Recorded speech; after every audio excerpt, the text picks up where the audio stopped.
¿Qué tal? Buenos días, estudiantes de multiversidad y público que accesa a nuestra plataforma. El día de hoy tenemos una plática muy interesante de un tema que está relacionado con la complejidad, es decir, con la idea, como ustedes bien saben, no de lo complicado, sino los multiniveles, ¿no? Que cuando planteamos ciertos problemas en la realidad, la respuesta no puede ser en un solo nivel o en una sola línea, sino que tiene que ser simultáneo, considerando diversas disciplinas. Un ejemplo tradicional de esto es la llamada bioética, como digamos una nueva interdisciplina, algunos dicen es una transdisciplina, es un tema todavía de discusión. Entonces, para el día de hoy hemos invitado a la doctora Marta Tarasco. Ella, pues yo le voy a pedir que ella misma se presente, es una especialista en bioética, una verdadera especialista en bioética, en el ámbito, sobre todo en el ámbito de México. Verdaderamente ella ha sido una impulsadora inicial de la bioética y conoce muy bien las vicisitudes de esta interdisciplina en México, ¿no? Entonces, bueno, pues bienvenida, doctora Tarasco. ¿Qué tal, José Enrique? Buenos días. A mí me gustaría que se presentara un poco a nuestros alumnos. Claro. ¿Por qué empezó la bioética? ¿Qué estudió primero? ¿Qué pasó con eso? Claro. Bueno, yo soy médico de profesión, luego hice mi especialidad en medicina de la comunicación humana, que tradicionalmente es audiología, otoneurología y foniatría, y en realidad yo me dedico a la foniatría, que es el estudio de la voz, el habla, el lenguaje y el aprendizaje. Después, muchos años después, tuve oportunidad de hacer una subespecialidad solo en foniatría en la Universidad de Salamanca, en España, y bueno, después de mi especialidad hice lo que se llama una especialidad como especialidad maestría, que fue en investigación clínica. Es un programa que hoy en día ya se llama diferente, que es de la UNAM, y mi proyecto de investigación era en el Hospital General Manuel G. González y también en el Instituto Nacional de la Nutrición. Posteriormente trabajé en el servicio de foniatría del Hospital Regional 20 de Noviembre del ISSSTE, y después de ahí fui invitada a trabajar a la Universidad de Anáhuac en la Escuela de Medicina por el entonces director, el doctor José Cuti Porter, que ya falleció. Estando allí hubo la oportunidad de formar a alguien en el campo de la bioética y decidieron que yo fuera a formarme con el padre de la bioética personalista. Ya explicaré lo que es esto, que vive en Roma y en ese momento trabajaba en la Universidad del Sacro Cuore. Es una universidad muy prestigiosa que tiene su sede, el campus biomédico está en Roma, pero todo lo demás está en Milán. Sobre todo la Facultad de Filosofía es importantísima, y a nivel italiano, digamos, yo creo que sin duda una de las mejores, y el campus está en Milán. Entonces, al regresar, fundamos en la Anáhuac la primer maestría de bioética de todo el país, y empezó a crecer, digamos, la ansia por la bioética. Simultáneamente, mientras yo estuve ese año preparándome, el doctor Manuel Velasco Suárez pidió a la Secretaría de Salud formar la Comisión Nacional de Bioética, y se formó así. A mi regreso también colaboré con ellos de manera informal, es decir, no con un contrato laboral, pero iba yo cada semana a trabajar con el doctor Velasco Suárez, y bueno, fue así que fuimos extendiendo la bioética por todo el país. Yo tenía que viajar los fines de semana para dar cursos de bioética. Fui a muchos lugares, pero básicamente ayudé a la formación de un grupo no vinculado con la Universidad de Anáhuac, de hecho totalmente independiente. En la ciudad de Guadalajara se fundó el Centro de Estudios e Investigación de Bioética, CEIB, y en la ciudad de Monterrey, en la Universidad Autónoma de Nuevo León, también tenían un grupo de médicos y enfermeras y algunas otras profesiones interesados en el ámbito de la bioética. Entonces, bueno, pues también ahí se formó otro grupo que luego continuó, se escindió varias veces y ahora de hecho son dos grupos importantes. Uno de ellos tiene un doctorado en bioética ya y bueno, siguieron, digamos que capacitando, después de que yo terminé de capacitarlos a ellos, siguieron capacitando a muchas otras personas del norte del país. Una duda, voy a interrumpir un momento, doctor, porque hay algo muy importante que señala ahí, que es, en efecto, hay un interés en la bioética, sí, pero a menudo, de hecho algunos médicos, incluso que se dicen bioeticistas, dicen que en realidad la bioética es solamente una ética médica, porque no hubo resistencia de parte de los médicos a que, digamos, personal no sanitario, personal no ligado a las ciencias de lo que llamaríamos ciencias de la salud, dijeron, no, esto es solamente un tema médico. No, realmente desde el inicio hubo un poco una resistencia a ser juzgados por la bioética, ¿no? Incluso en alguna ocasión pues escuché, ¿no?, a algún colega que decía que las personas ya muy mayores, yo en ese momento no lo era, las personas ya muy mayores o no exitosas en la medicina, pues sin duda alguna se dedicaban a este tipo de temas humanistas, ¿no? Pero realmente la única resistencia era a saberse juzgados.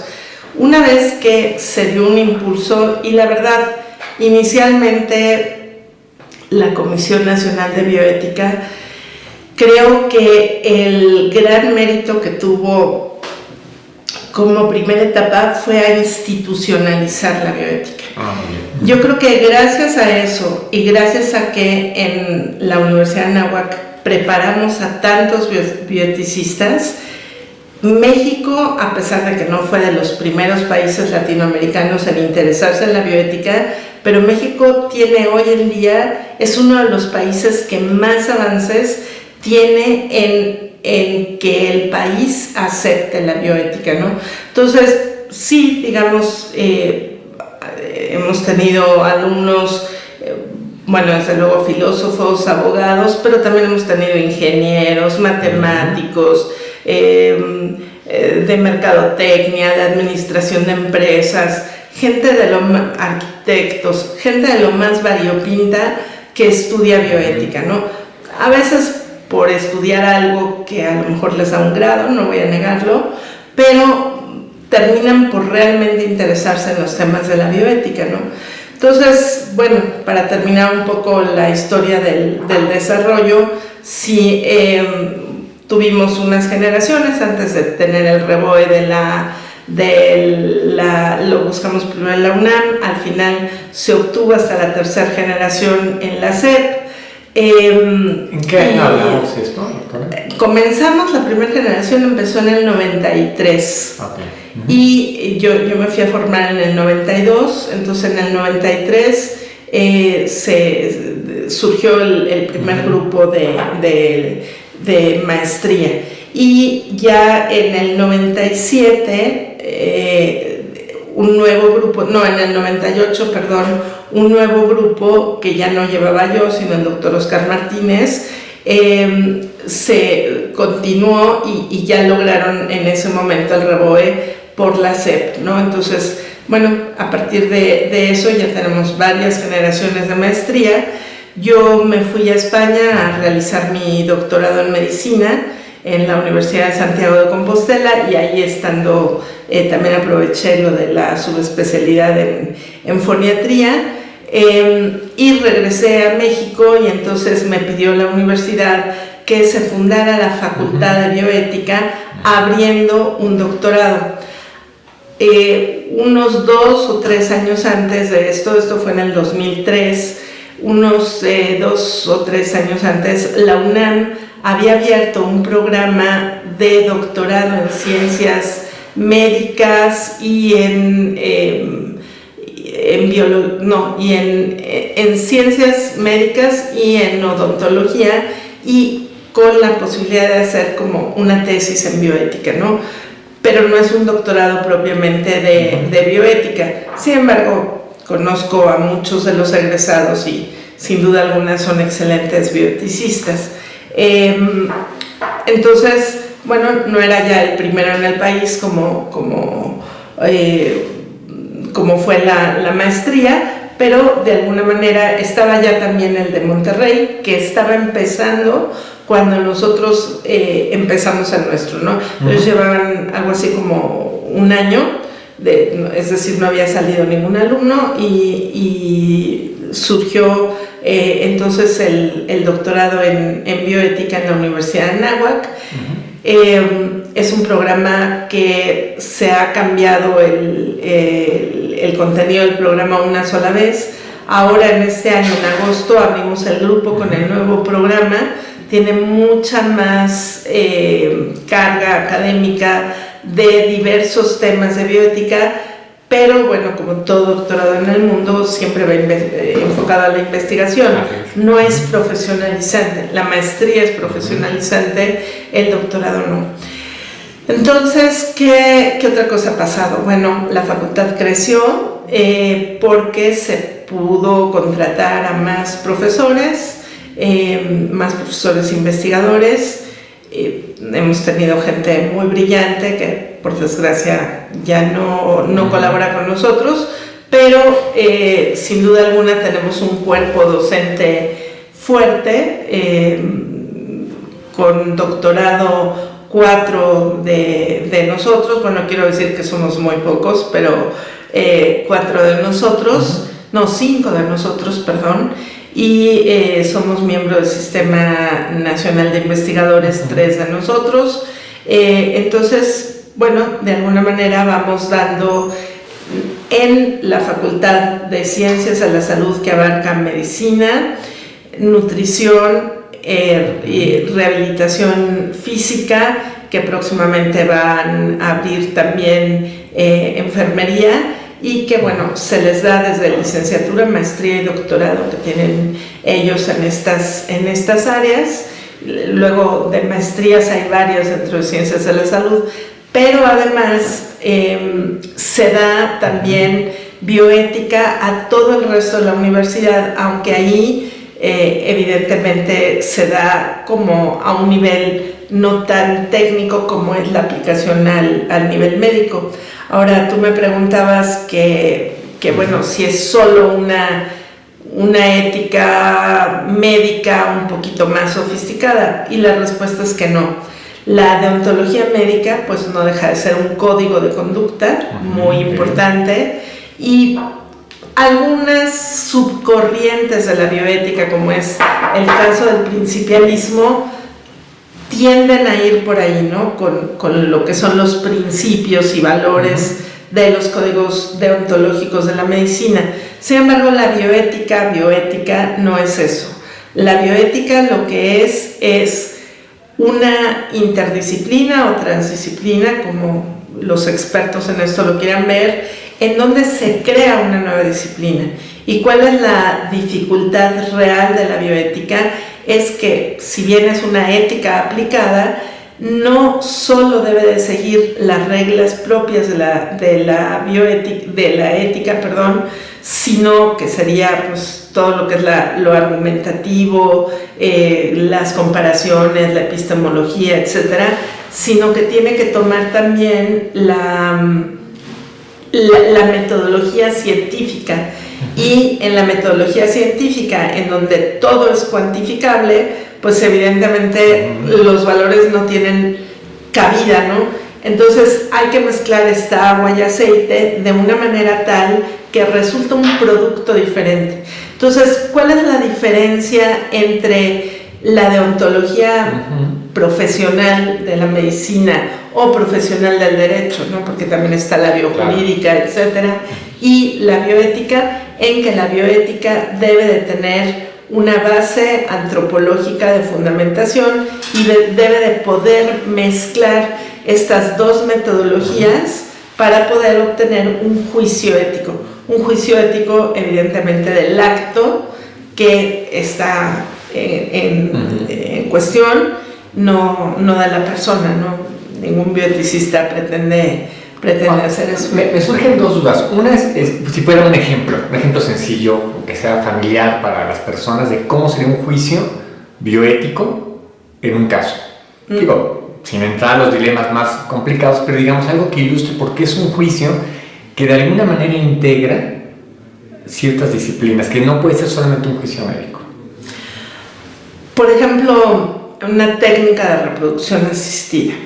Voy a dar dos ejemplos, a lo mejor ya tú me orientas si crees que se requiera más. En el caso de la reproducción asistida, una pareja de hombre y mujer, alguno de los dos o ambos presentan infertilidad.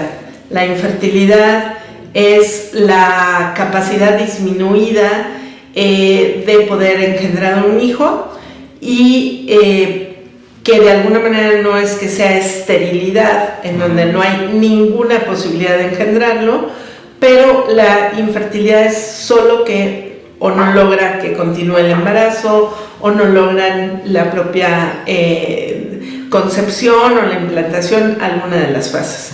Entonces, estas técnicas pues han sido diseñadas no para quitar la infertilidad, y estoy dando una clave de interpretación, es decir, no curan al paciente, que puede ser el varón o la mujer, sino se saltan ese obstáculo, aunque existen las de inseminación, para muy pocos casos clínicos que requieran esto.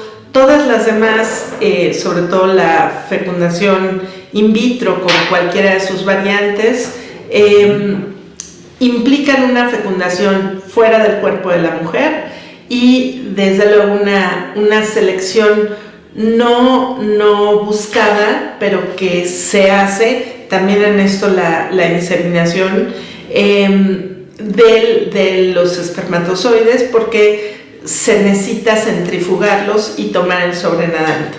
Entonces se pierden espermatozoides que tal vez serían los mejores. En la fecundación normal, por ejemplo, la fisiológica, de millones de espermatozoides, solo llegan a la corona radiada del óvulo alrededor de unos 100,000. ¿Qué pasó con los otros millones? Fueron descartándose a sí mismos, algunos porque venían enfermos con 2 colas en lugar de una, o porque la cabeza no estaba bien, o porque había alguna malformación, pero otros simplemente porque nadaron más lentamente o no compitieron y llegaron alrededor de unos 100,000. De esos 100,000, uno solo, el más apto electroquímicamente, va a poder penetrar la corona radiada y a llevar como succión a calcio, y a partir de ese momento va a partir el óvulo en 2 ejes asimétricos, y cada uno de ellos va a desarrollar todo lo que es la placenta, etcétera, y otros lo que va a hacer el cuerpo del niño. Bien, en la reproducción asistida esta selección no puede darse, porque simplemente se toma lo que hay de sobrenadante y se pone en un plato de Petri. En la técnica tradicional, cuando esto no funciona, se inyecta directamente algún espermatozoide adentro del óvulo, ¿no? Para forzar la fecundación, y tal vez no es el más apto. Durante años luego se cultivan estos embriones, se seleccionan o por sexo, si la pareja quiere un sexo determinado, o por salud, es decir, si se determina si alguno de ellos viene enfermo, quitándole una celulita a cada embrión que se ha ido multiplicando fuera del útero materno, en un lugar, un horno totalmente estéril, a la temperatura corporal, con nutrientes químicos, en el plato de Petri.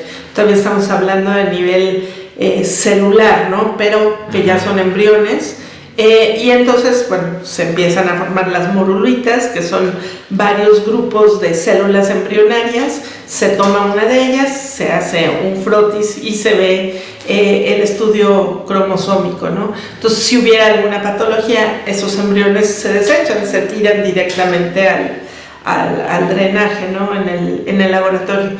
Entonces, y después de eso, dentro de los sanos, si hay más de 3, que es lo que habitualmente se suele implantar, porque ya se ha visto que más es súper arriesgado para la gestación, se pueden perder todos, etcétera, se inyectan y los sobrantes sanos se congelan. Bueno, entonces, una vez que he narrado todo este procedimiento bastante complejo, ¿qué es lo que pasa?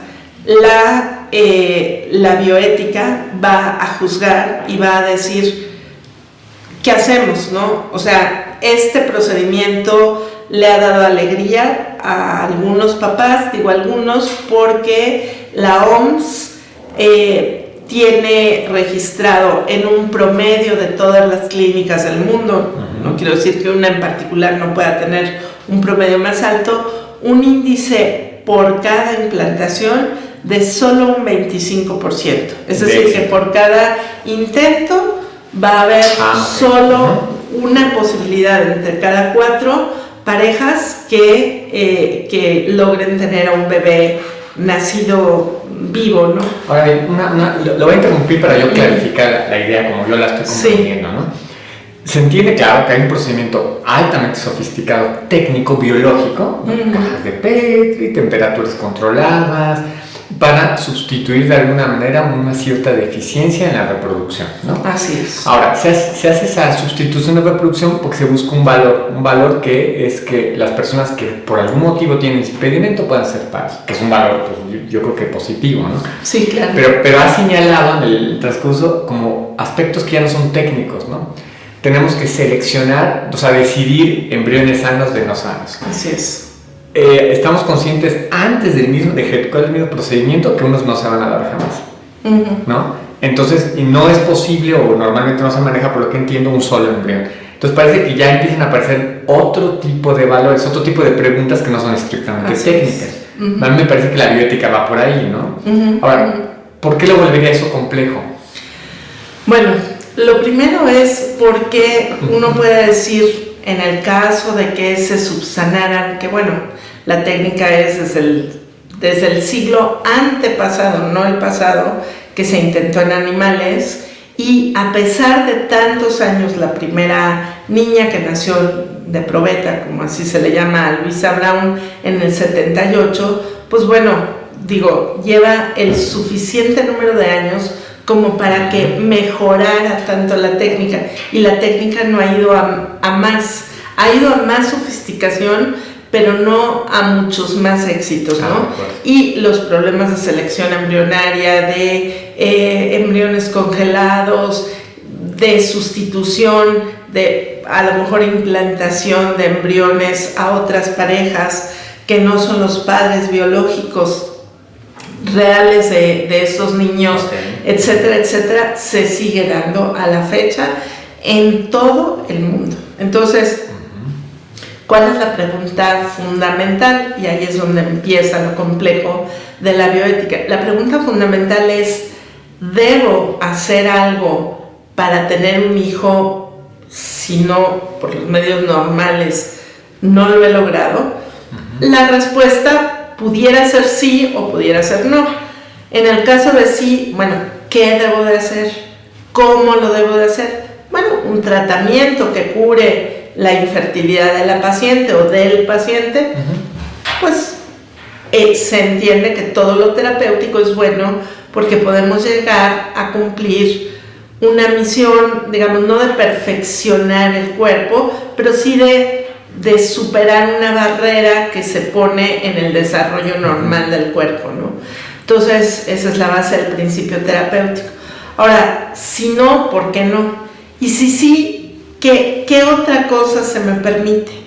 Entonces, una vez que entramos a juzgar propiamente las técnicas de reproducción asistida, habría que ver, ¿se vale que si la persona infértil es uno solo de la pareja, se done un gameto que contiene toda la información genética de una tercera persona, y entonces o el padre no va a ser padre biológico del niño o la madre no va a ser madre biológica del niño, nada más lo va a gestar, pero nada más. Entonces, ¿se vale eso? ¿Realmente qué se está buscando? Porque el anhelo de tener un hijo es muy auténtico, muy loable, muy humano, muy todo, pero no nos pasa nada a nivel biológico. Es decir, una persona que no tiene nunca jamás un hijo no se va a morir por no tenerlo. Y por otro lado, ¿qué otra forma existe para poder tener hijos, ¿no? Que no sea así. Bueno, pues está la adopción, están actividades de altruismo a los demás, etcétera, etcétera, ¿no? Entonces, claro, se empieza a hacer más compleja. Ahora, si partimos esta técnica tan sofisticada en cada una de sus partes, podemos ver que sin lugar a dudas, cada una de ellas tiene 1000 preguntas desde el punto de vista de la ética de por qué sí o por qué no.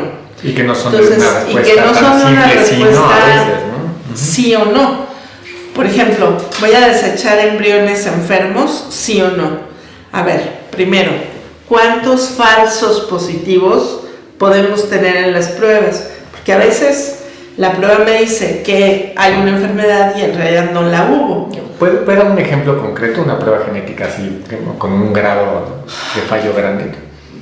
Cualquiera, o sea,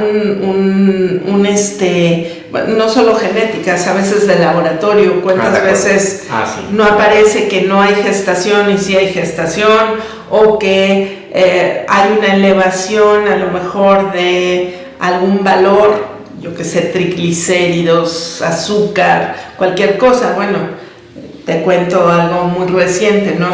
De estos días. Yo sé que a lo mejor este video queda mucho tiempo, pero ahora con todo el problema que ha habido en Los Cabos, con la tormenta...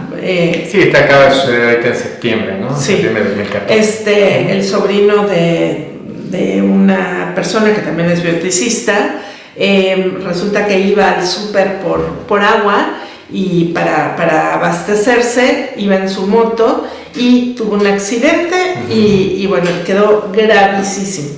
Y habían dicho que tenía fractura de cráneo. Las fracturas son, a nivel médico, son, digamos, que la única cosa que nos da tranquilidad, porque cuando vemos un estudio de imagen decimos, sí, hay fractura, aquí está.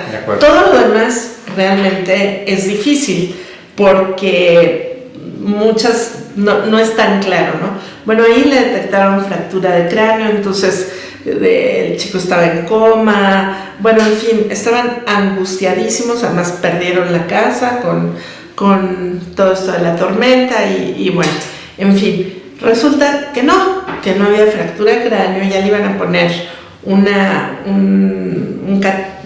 drenaje, digamos, que se pone por dentro del cráneo para quitar la tensión y que no se muriera por eso, que es una fuente de infección muy grande, porque es directamente a encéfalo y bueno, de todo. Y resulta que 24 horas después se dan cuenta que no había fractura de cráneo, que lo que hay son múltiples fracturas de cara. Bueno, ya, ¿no? Respira uno. Estas cosas pueden pasar. Entonces, que yo detecte en un momento dado que un embrión está enfermo, también puede pasar. Incluso puede pasar que no lo detecte yo como enfermo y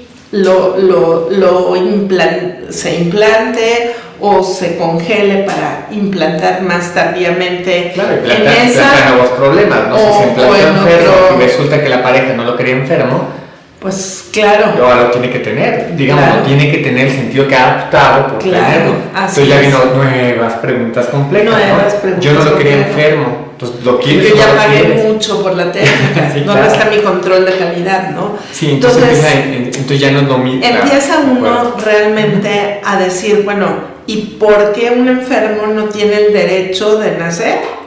O sea, si al final el 100% de la población no importa cuánto viva, si vive 3 minutos después del nacimiento o si vive 110 años, todos nos enfermamos, no una, sino muchísimas veces. Entonces, ¿por qué alguien que se detecta previamente que ya viene enfermo no tiene el derecho a nacer, ¿no? Entonces, ya estamos discriminando. Y no son solo células. Si lo fueran, ¿por qué no las dejamos crecer un poco a ver si no nos equivocamos? Tan no es eso, y se sabe que es un niño, que por eso no se le deja nacer en muchos de los casos. Pero hay preguntas previas también de otro nivel de complejidad. ¿Por qué alguno de los cónyuges se obstina tanto en tener un hijo biológico? Bueno, si viviéramos en otras épocas, a lo mejor sería porque, claro, tiene que ser alguien biológico para que pueda llevar la dinastía de algún reinado, etc.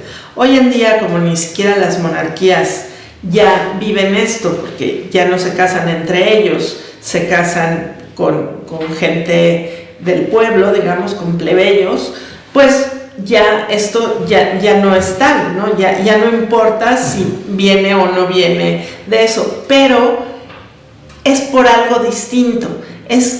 Uno podría incluso llegar a una pregunta extrema como plantearle a la pareja, oye, ¿que alguien que no tenga tu genoma no merece todo tu amor? Así de fuerte, ¿no? Entonces, tenemos que ir construyendo y paso a paso es como diseccionando cada parte del problema hasta llegar a una conclusión final. Ahora, hay algo en la bioética que sin duda alguna es como el suelo firme, porque si no nos perderíamos entre tanta posibilidad, ¿no? Y siempre habría algún motivo, pero no razón. No razón, así ¿no? Lo que nos da las razones de la razón es la visión antropológica. Entonces, desde la antropología, ¿qué nos dice? Claro, hay diferentes posturas antropológicas, por eso lo primero que se tiene que hacer al analizar un caso es decir, ¿qué postura antropológica voy a tomar? Desde ese punto de vista, las subcorrientes, por ejemplo, el principialismo de Childress y Beauchamp, que muchos de ustedes habrán oído de no maleficencia y justicia y beneficencia y autonomía. Bueno, esos 4 principios están en el Código Hipocrático, que bueno, tiene toda la antigüedad del mundo y que en realidad así solos no nos dicen nada. Hay que sustentarlos en una base antropológica. Para el que juzga, para el bioeticista que va a juzgar, la persona humana es digna siempre de ser llamada persona humana, aunque le faltan las 4 extremidades, los 2 ojos, el apéndice, las anginas, y sea un embrión unicelular, o sea, una persona en sus últimos minutos de vida sigue siendo persona. Esa corriente de pensamiento se denomina personalismo, que es una filosofía que no fue diseñada para la bioética. Se puede aplicar a la bioética como muchas otras.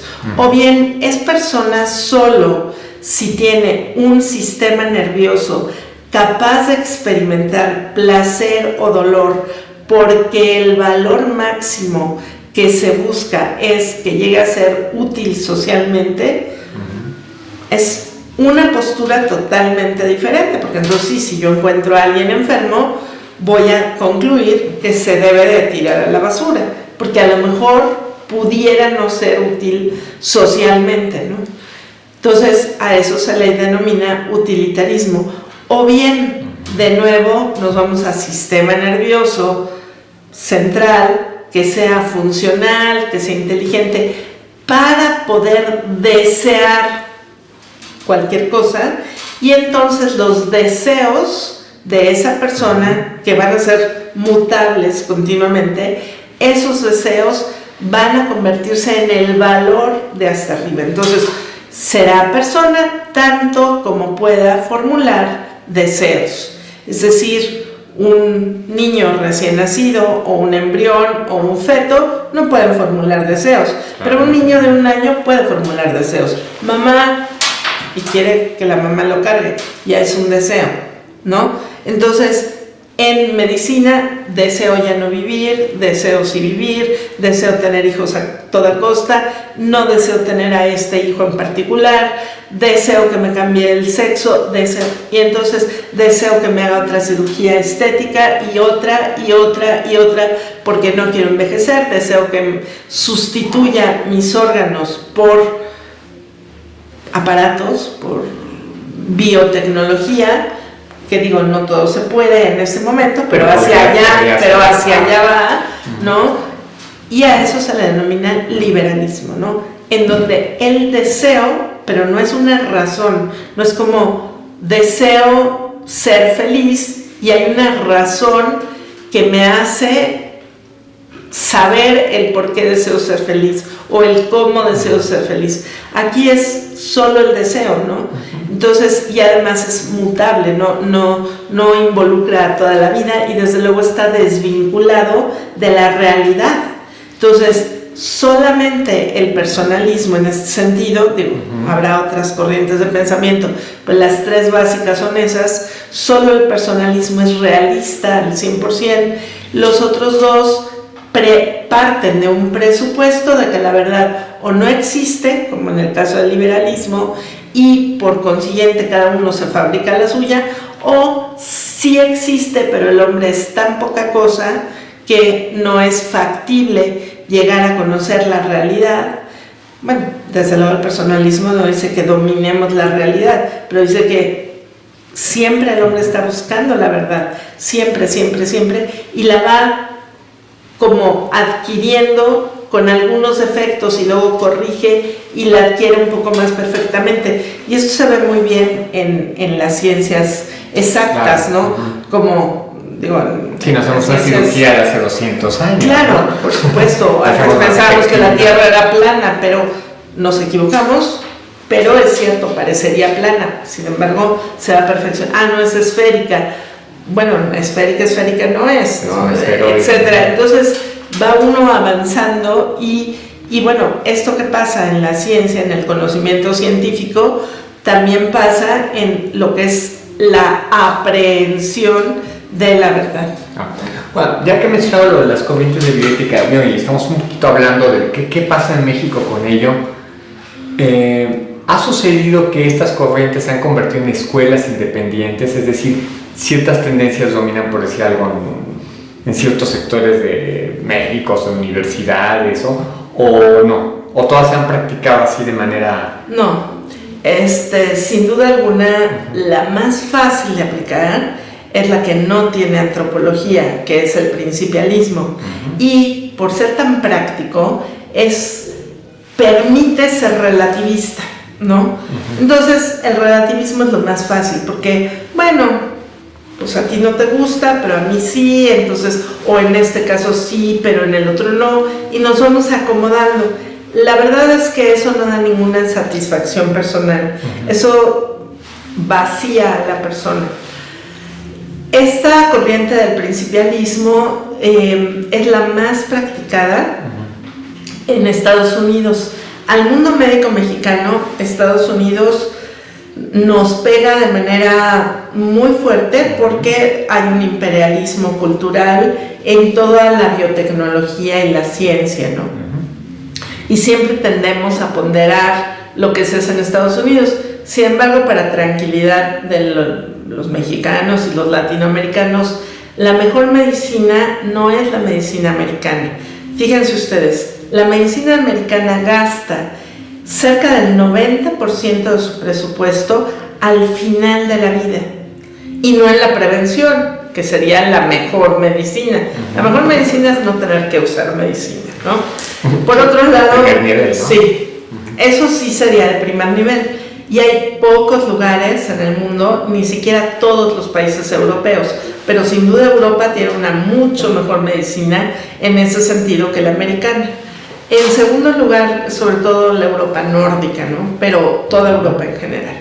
En segundo lugar, la medicina americana se ha vuelto una medicina de demandas y persecución al médico. Bueno, tanto que la mayor parte de las ganancias del médico se van justamente a una defensa, a seguros contra demandas, etcétera, etcétera, ¿no?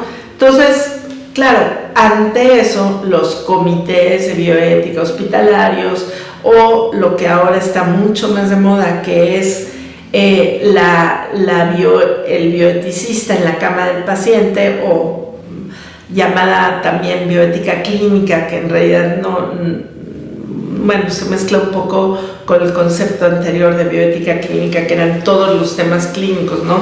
La reflexión, pues claro, puede resultar muy interesante, pero no deja de ser, cuando se aplica al territorio nacional, un poco diferente, porque aquí un médico, en primer lugar, puede haber algunos, pero el 90% de los médicos mexicanos no van a la medicina por hacerse millonarios.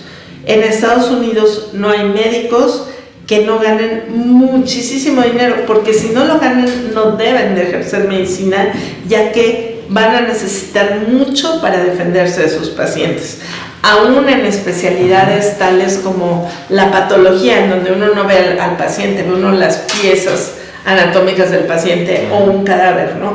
Aún los patólogos tienen demandas continuas. Ya es casi un deporte del paciente el demandar al médico por si pega, ¿no? Por si, a ver, si gano y algo me llevaré. Ha mencionado algo, lo quiero resaltar, que es interesante, ¿no? Que aquí se ve claramente, a mi parecer, a ver si estás de acuerdo, que cómo incluso para la definición de problemas éticos que implican complejidad, las variables culturales y antropológicas son cruciales. Claro. Entonces, lo que usted, como entiendo, lo entiendo bien, es que el querer trasladar, copiar un modelo de otro lugar creyendo que se adapta automático es falso, porque las variables culturales que están sustentando eso, aunque sea ciencia dura, se tiene que amoldar la realidad humana, que la realidad humana en sí misma no es nada más ciencia, ¿no? Claro. Entonces esa variable es un factor para también modificar la manera en que se aplica, ¿no? En este caso, bueno, la medicina, sí, digo, me queda muy claro el ejemplo, ¿no? Sí, digamos, es que curar a un paciente no es lo mismo que arreglar un coche. Yo, si fuera a arreglar un coche de súper lujo, pues a lo mejor me hago el gasto de que me lo arreglen en Alemania o en Estados Unidos o algo así, ¿no? O un avión o algo tan sofisticado. Pero de eso a lo que es toda la relación médico-paciente, la confianza que hay, etcétera, es muy diferente. Ahora, en medicina uno puede decir, bueno, esta taza tiene efectivamente estas características, mide tanto, pesa tanto, tiene una capacidad volumétrica de tanto, etcétera. Pero en el cuerpo humano uno no puede decir cuántas células tiene una persona y cuántas tiene otra. Se sabe un aproximado y se puede predecir cuál es por experiencia, por estadísticas, cuál sería la historia natural de la enfermedad, cuándo está el cuerpo del paciente con estas características, porque la enfermedad solita en el libro o en una cajita de Petri de cultivo se comporta de una forma, pero luego cómo se comporta en un organismo que está vivo, que no está muerto, no es un vidrio en donde yo cultivo unos microorganismos. ¿Qué tal si el paciente además es diabético? ¿Qué tal si el paciente además tiene un sistema inmunológico o deprimido o exaltado, como es las alergias, ¿no? ¿Qué tal si mil cosas, hasta el sexo de uno y el sexo de otro, afecta de manera diferente en las patologías, ¿no? Entonces, lógicamente, bueno, todo eso lo tiene que ponderar el médico y por consiguiente nunca podemos poner las manos en el fuego para decir, es seguro que lo voy a poder aliviar, porque no es seguro, nada lo tenemos tan calculado como decir, esta banda de su coche, sí, ya pasó todos los controles de calidad y es seguro que le va a funcionar. Ahí sí nos lo pueden decir, pero no en la medicina. Entonces, evidentemente esta corriente en cualquier país del mundo donde se lleve a cabo, evita la reflexión antropológica y entonces es muy cómoda porque no me compromete a nada.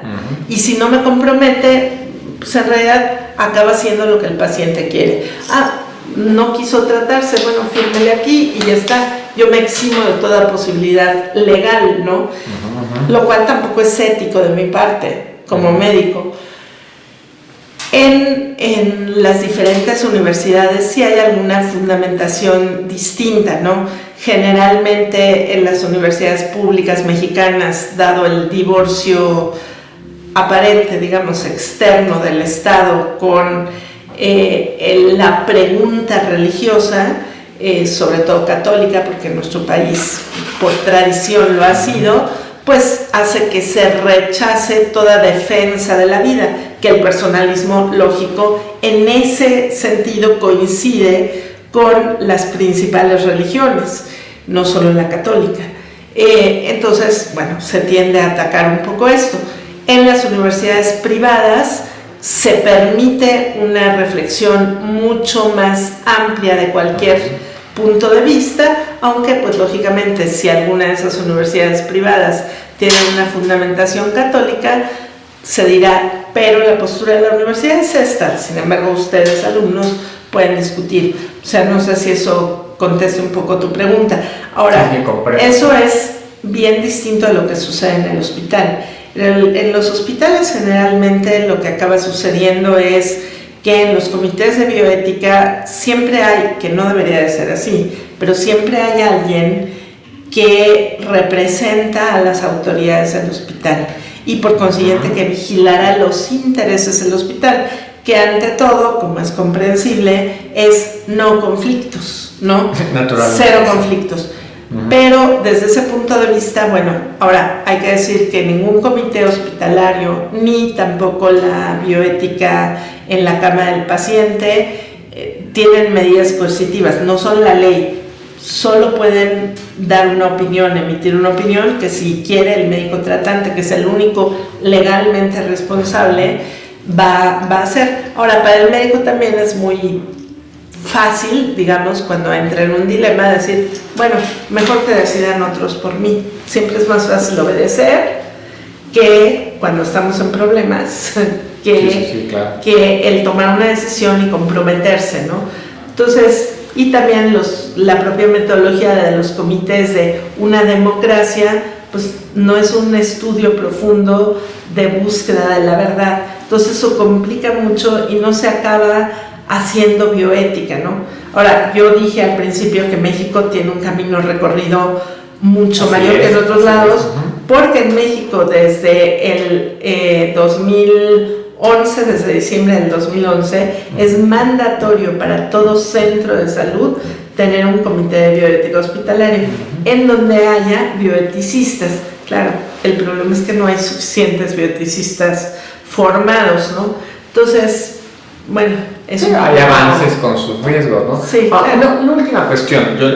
Ha quedado claro que hay distintas corrientes, que esas corrientes pueden manifestarse desde el nivel académico de diversas formas, podemos poner autores concretos, de hecho, pero bueno, no es necesario, y también que esto se ha reflejado de manera diferente, pero que también hay un cierto, no divorcio, pero hay que tener cuidado entre la investigación académica de la bioética, le voy a llamar así, a la práctica clínica concreta, en parte porque es normal, no es lo mismo tanto un paciente concreto que especular sobre una teoría en común, eso lo saben bien, el personal sanitario lo ha vivido muchas veces, ¿no? Ya usted ha mencionado, un paciente con diabetes puede cambiar toda una terapéutica, ¿no? Así en es. un paciente diferente cambia. Bueno, pero ¿qué le recomendaría a nuestros alumnos que estudian temas de bioética o que les interesa investigar bioética y que aprendan a ver todas las variables simultáneas, no es decir, es un problema técnico, es liberal, se acabó el problema? No, hay que entender que hay aspectos técnicos, jurídicos, aspectos multiculturales, en fin, económicos, todo está jugando para poder ver, digamos, como en simultáneo el problema. Pero ¿qué les recomendaría para que si se adentran al tema de la bioética, no digo que se les facilite en el sentido de fácil, sino consejo les daría académico? Pues, o así como académico de la universidad. Bueno, lo primero sería que tuvieran una profunda formación en antropología, la antropología humana, ¿no?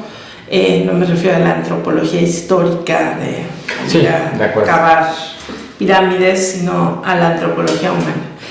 Y una profunda formación en lógica, porque van a tener que saber argumentar, eso es innegable, y luego ya estudios que sean formales en bioética. Es decir, lo formal en bioética, digo, un bioeticista, yo ya lo dije previamente, soy médico y desde luego no pretendo ser abogada ni filósofo, ¿no? Pero tengo alguna noción más que un no abogado de las leyes y tengo alguna noción más de la filosofía que los no filósofos. Entonces, un estudio formal de bioética tiene que tener también estos dos componentes, el de la medicina y el de el derecho, y muchísimo más sobre lo que es filosofía en antropología y en lógica, ¿no? En lógica argumentativa, pues. Y luego también les sugeriría que, aparte de esto, aprendan a analizar, aprendan a investigar qué otros factores hay. Por ejemplo, si hablamos de sobrepoblación o hablamos incluso de anticoncepción o de planificación familiar, necesariamente tenemos que meternos en política, demografía, sociología, en temas de familia. Entonces, que se empiecen a familiarizar en buscar, en primer lugar, que eso ya requiere toda una técnica, ¿no? La búsqueda bibliográfica, y en leer, porque cada disciplina tiene su forma de exponer las cosas, ¿no? Incluso cada subdisciplina tiene su forma de exponer las cosas. No es igual leer un libro de ética que un libro de lógica. Un libro de lógica parece un libro de matemáticas, ¿no? Y a los que somos médicos, que muchas veces tenemos dificultades con las matemáticas, nos asusta un poco un libro de lógica. Entonces, todo esto es importante. Ahora, quienes vengan del terreno de las humanidades, llámese derecho, llámese filosofía, literatura, cualquier otra cosa, y quieran empezar a investigar sobre esto, acostúmbrense a leer, aunque no tengan nada que ver con bioética, pero acostúmbrense a leer algunos artículos médicos, porque los artículos médicos, por regla general, van a estar basados en estadísticas y tienen que saber interpretar no tanto qué fórmula usó, sino qué truco usó para obtener una comprobación del resultado. No digo que todos los autores lo hagan, pero en el caso que lo hayan hecho, tienen que ser capaces de eso, ¿ok? Entonces, por eso vale la pena adentrarnos en este tipo de ejercicio. Y luego, bueno, pues sería sin duda alguna tratar de ver casos clínicos, ¿no? En concreto. Bueno, pues muy bien, la verdad que su exposición ha sido clara, ha mostrado por qué significa complejo aquí. No es nada más complicado, sino saber interrelacionar, que eso es una especie de sabiduría. Nos ha dado unos buenos consejos a los estudiantes de la importancia del estudio interdisciplinario para que la bioética sea una verdadera bioética y no una extraña ensalada de ideas nada más, o una superficialidad de esto. Yo la verdad le agradezco muchísimo su plática a nosotros, a Multiversidad Mundo Real, sobre todo para los alumnos interesados en bioética, pero interesados en general en el problema interdisciplinario. Yo el último detalle que comentaba, porque me gustaría que lo escucharan también los alumnos, es que acaba de ser nombrada presidenta de la Academia Nacional Mexicana de Bioética. La academia surgió de la Comisión Nacional de Bioética.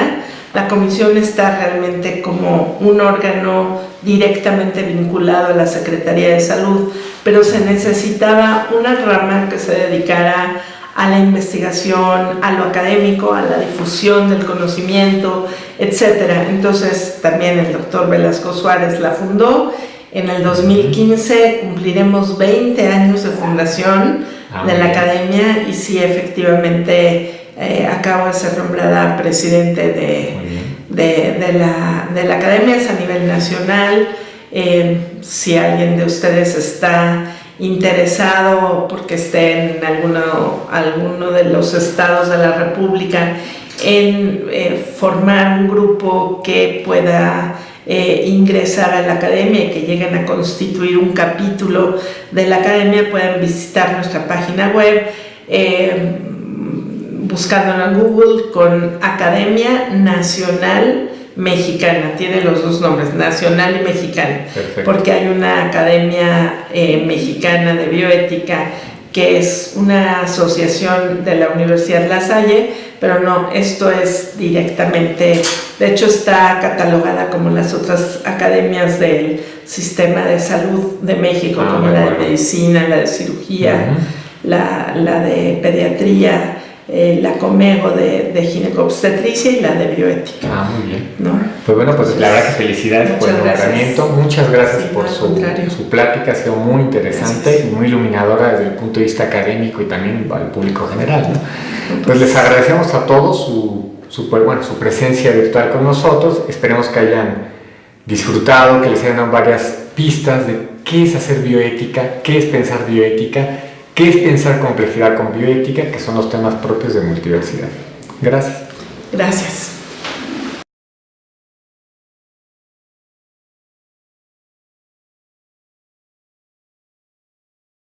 El italiano, digamos, es, yo creo que sin duda una de las mejores, y el campus está en Milán. Entonces, al regresar, fundamos en la Anáhuac la primer maestría de bioética de todo el país, y empezó a crecer, digamos, el ansia por la bioética.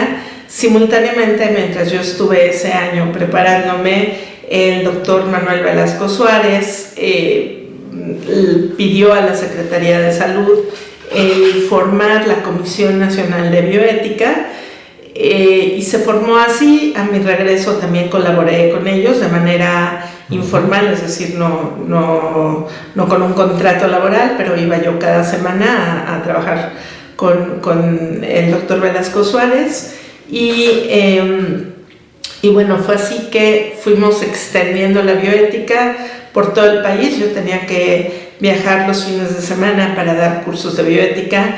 Fui a muchos lugares, pero básicamente ayudé a la formación de un grupo no vinculado con la Universidad de Anáhuac, de hecho totalmente independiente. En la ciudad de Guadalajara se fundó el Centro de Estudios e Investigación de Bioética, CEIB, y en la ciudad de Monterrey, en la Universidad Autónoma de Nuevo León, también tenían un grupo de médicos y enfermeras y algunas otras profesiones interesados en el ámbito de la bioética. Entonces, bueno, pues también ahí se formó otro grupo que luego continuó, se escindió varias veces, y ahora de hecho son dos grupos importantes. Uno de ellos tiene un doctorado en bioética ya, y bueno, siguieron, digamos que capacitando, después de que yo terminé de capacitarlos a ellos, siguieron capacitando a muchas otras personas del norte del país. Una duda, voy a interrumpir un momento, doctor, porque hay algo muy importante que señala ahí, que es, en efecto, hay un interés en la bioética, sí, pero a menudo, de hecho algunos médicos, incluso que se dicen bioeticistas, dicen que en realidad la bioética es solamente una ética médica. ¿Por qué no hubo resistencia de parte de los médicos a que, digamos, personal no sanitario, personal no ligado a las ciencias de lo que llamaríamos ciencias de la salud, dijeran, no, esto es solamente un tema médico? No, realmente desde el inicio hubo un poco una resistencia a ser juzgados por la bioética, ¿no? Incluso en alguna ocasión pues escuché, ¿no?, a algún colega que decía que las personas ya muy mayores, yo en ese momento no lo era, las personas ya muy mayores o no exitosas en la medicina, pues sin duda alguna se dedicaban a este tipo de temas humanistas, ¿no? Pero realmente la única resistencia era a saberse juzgados. Una vez que se dio un impulso, y la verdad, inicialmente la Comisión Nacional de Bioética, creo que el gran mérito que tuvo como primera etapa fue a institucionalizar la bioética. Yo creo que gracias a eso y gracias a que en la Universidad de Anáhuac preparamos a tantos bioeticistas, México, a pesar de que no fue de los primeros países latinoamericanos en interesarse en la bioética, pero México tiene hoy en día, es uno de los países que más avances tiene en que el país acepte la bioética, ¿no? Entonces, sí, digamos, hemos tenido alumnos, bueno, desde luego filósofos, abogados, pero también hemos tenido ingenieros, matemáticos, de mercadotecnia, de administración de empresas, gente de arquitectos, gente de lo más variopinta que estudia bioética, ¿no? A veces por estudiar algo que a lo mejor les da un grado, no voy a negarlo, pero terminan por realmente interesarse en los temas de la bioética, ¿no? Entonces, bueno, para terminar un poco la historia del desarrollo, sí, tuvimos unas generaciones antes de tener el REBOE lo buscamos primero en la UNAM, al final se obtuvo hasta la tercera generación en la SEP. ¿En qué año hablamos esto? Comenzamos, la primera generación empezó en el 93. Okay. Y yo me fui a formar en el 92, entonces en el 93 surgió el primer grupo de maestría, y ya en el 97 un nuevo grupo, no, en el 98, perdón, un nuevo grupo que ya no llevaba yo, sino el doctor Oscar Martínez. Años después tuve oportunidad de hacer una subespecialidad solo en foniatría en la Universidad de Salamanca, en España, y bueno, después de mi especialidad hice lo que se llama una especialidad como especialidad maestría, que fue en investigación clínica. Es un programa que hoy en día ya se llama diferente, que es de la UNAM, y mi proyecto de investigación era en el Hospital General Manuel G. González y también en el Instituto Nacional de la Nutrición. Posteriormente trabajé en el servicio de foniatría del Hospital Regional 20 de Noviembre del ISSSTE, y después de ahí fui invitada a trabajar a la Universidad de Anáhuac en la Escuela de Medicina por el entonces director, el doctor José Cuti-Porter, que ya falleció. Estando allí hubo la oportunidad de formar a alguien en el campo de la bioética, y decidieron que yo fuera a formarme con el padre de la bioética personalista. Ya explicaré lo que es esto, que vive en Roma, y en ese momento trabajaba en la Universidad del Sacro Cuore. Es una universidad muy prestigiosa, que tiene su sede, el campus biomédico está en Roma, pero todo lo demás está en Milán. Sobre todo la Facultad de Filosofía es importantísima, y a nivel